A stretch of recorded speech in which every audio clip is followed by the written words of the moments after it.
पंढरपूरकडे निघालेल्या वारकऱ्यांना चारचाकी वाहनाची पाठीमागून धडक, एका वारकऱ्याचा दुर्दैवी अंत तर 5 वारकरी जखमी। पंढरपूरकडे विठ्ठल दर्शनाकरता निघालेल्या वारकऱ्यांच्या दिंडीत पाठीमागील बाजूने येणाऱ्या वाहनाने पायी वारीतील लोकांना पाठीमागून ठोकर दिल्याने एका वारकऱ्याचा दुर्दैवी अंत झाला असल्याची घटना काळूबाळूवाडी तालुका सांगोला येथील हॉटेल समोर 15 फेब्रुवारी 2024 रोजी सकाळी 6 वाजण्याच्या सुमारास घडली। अपघातामध्ये ज्ञानू पाटील वय वर्ष 52 यांचा मृत्यू झाला असून बाळू पुजारी, प्रतिभा पाटील, महादेवी तेली, सीमा सुतार सर्व राहणार मसोबा हिरणी, तालुका हुक्केरी, जिल्हा बेळगाव, राज्य कर्नाटक व शेजारील गाव येथील अशोक तादले राहणार कोननकेरी आदी 5 जण जखमी झाले। अपघाताची फिर्याद वसंत अप्पा पाटील राहणार मसोबा हिरणी, तालुका हुक्केरी, जिल्हा बेळगाव, राज्य कर्नाटक यांनी दिली असून पुढील तपास सांगोला पोलीस करत आहेत।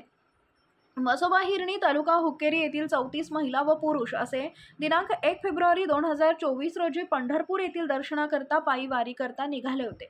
काल 15 फेब्रुवारी रोजी दिंडीतील सर्व वारकरी घोरपडेवाडी, तालुका कवटेमंका, जिल्हा सांगली इथून सकाळी अंदाजे 4:30 वाजण्याच्या सुमारास पायी वारी करता सांगोल्याच्या दिशेने रवाना झाले होते। सर्व पायी वारकरी हे काळूबाळूवाडी, तालुका सांगोला, जिल्हा सोलापूर येथील हॉटेलच्या समोर सकाळी 6 वाजण्याच्या सुमारास पोहोचले होते। पायी वारीमध्ये गावातील इसम ज्ञानू पाटील हे सगळ्यात मागच्या बाजूला बॅटरी घेऊन त्यांच्या उजेडाला पाठीमागून येणाऱ्या वाहनांना सावध करत होते।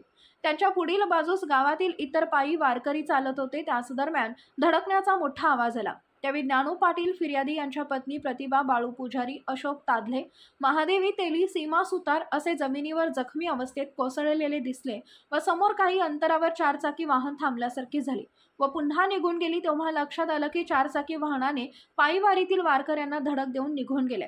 त्यावेळी तात्काळ आजूबाजूस संपर्क करून रुग्णवाहिकेला बोलवले व जखमींना सांगोला येथील ग्रामीण रुग्णालयात उपचारास दाखल केले।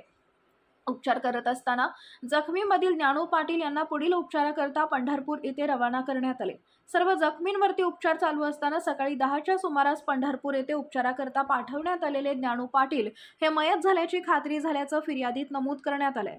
अनोळखी वाहनावरील अनोळखी वाहन चालकाविरोधात गुन्हा दाखल करण्यात आलाय।